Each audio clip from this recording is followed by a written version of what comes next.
Well, here we are a year or 2 years 2 later. years later. Yeah. So what's different? How is this different for you? This is what, your 9,000th press event?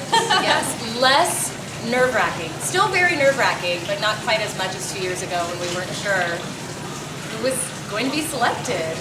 Still, the nerves were still there, and the tears, as you saw. Yeah.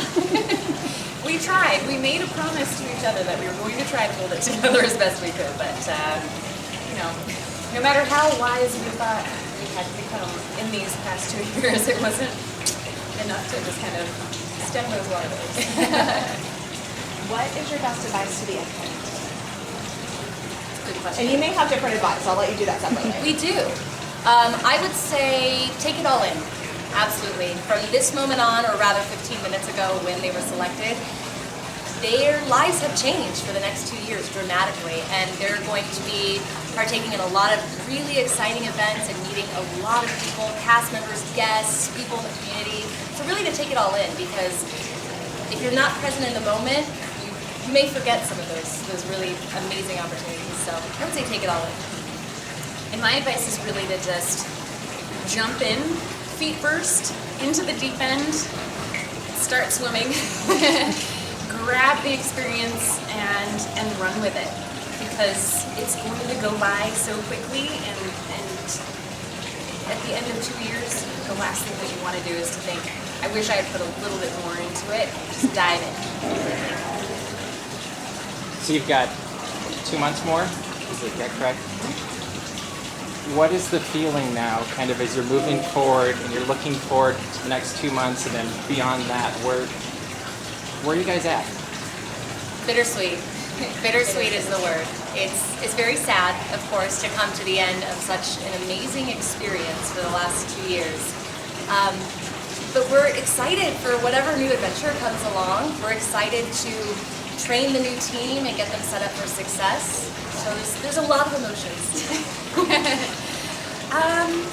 I think it's probably the same mix of emotions that we felt when we stepped into the role. We were very, very excited about it, not quite sure what it would all entail, but we knew it was going to be an adventure, and we knew that we're going to have a brand new adventure. Unfortunately, we just won't be able to be a team anymore. Yeah. We never know. So you mentioned the next 2 months is a lot of training. What goes into that training for the next 2 months? Obviously, they'll have Chalk Walk on Sunday with you guys. Yes. And then what's going on for the next 2 months?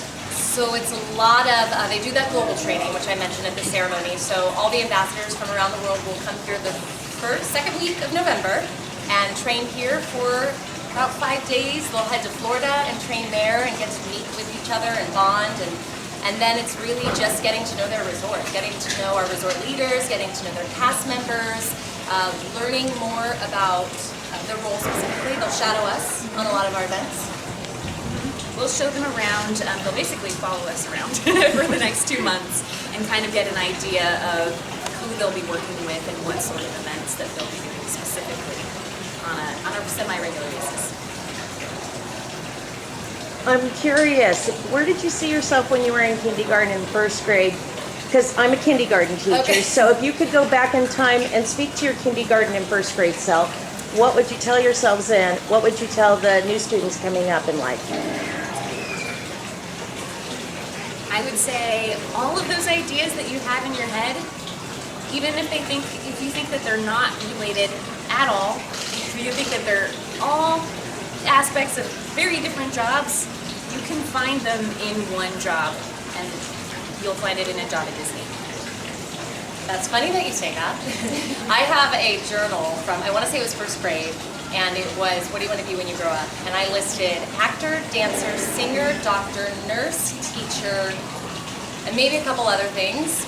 So it's funny that you say all those things can be found in one role. And this role, especially as an ambassador, it's been so nice to have that variety of getting to be on stage and have that performance feel, getting to lead presentations like a teacher would, getting to really just connect with our cast members and be a friend.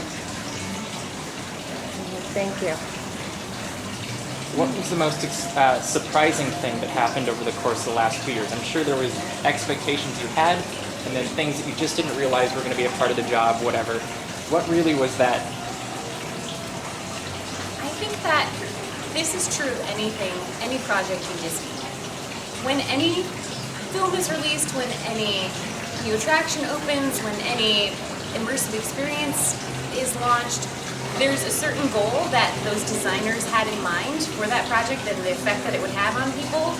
And the actual true effect that it has on people is something that you would never have anticipated. And that's been the same for the projects that we've been able to work on in our roles as ambassadors. We had a specific vision for what might happen, and then something completely different happened in it. And it turned out to be surprising and amazing in a completely different way. I would say to that, and this has been my answer the entire 2 years, it was surprising to me, and it still throws me off a little bit, when you meet folks who are familiar with the ambassador program. You don't know them personally, but the esteem to which they hold the program. And it was a little uncomfortable. It still makes me a little uncomfortable, but it's about the heritage and what Walt started and what Jack Lindquist started and Julie Reed, the tradition that she started and that we've been fortunate to be a part of. People hold it to very high esteem, so it's nice to know that we get to be a part of that. My last question for you guys is, you've got 2 more months of this. What are you looking to do? Where are you looking to transition to? What role are you looking at moving into for this one? We both have a couple of leads in various segments of the company, and we're kind of narrowing them down. And so in the next few weeks, our next roles should become a little bit more clear. Personally, I only had the sort of basic ramifications that I needed for a role, or that I wanted to be creative, wanted to have my creativity valued, wanted to be able to use my creative writing skills or communication skills, and want to work as part of a team of people that love to collaborate together. And there are actually a lot of roles like that that are available within the company, so it's exciting to see what that might be. And I think that's the beauty of this role, is you partner with so many different lines of business, and we leverage these relationships to get to know what we do as a company even better, what we do as a resort, and then again as a company. So it's been nice to kind of figure out what those areas are, and my parameters, I would say, definitely fall in line a lot with what we do in the ambassador role. The variety, working on something different every single day, and definitely just being able to, I want to have fun. And you can't not have fun working for the Disney company, so that won't be hard. Great. I guess my final question is, what one word, so this is a hard one, would you use to define your ambassador experience?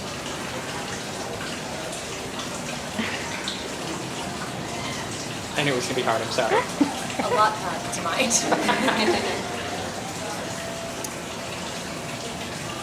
Life-changing.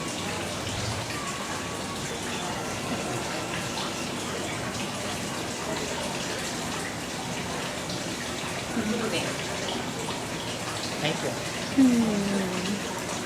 If your journey hadn't taken you to Disney, where would you see yourself going? What path could you have taken? I would be a pass holder at Disney, that's for sure. I studied public relations, and I worked as an account manager, and that was fun, the varieties and the projects. And I would have ended up I know I would have ended up with a company like Disney, in the sense that the brand means so much to its consumer, and that it brings a lot of joy to its consumer. I don't know what that is, but I know I'd find it. I would have continued to follow my heart in every decision that I make. That's really how I make decisions. If it makes sense here, then I'll go for it. So I'm sure I would have gone on some interesting, crazy adventure. You make me cry.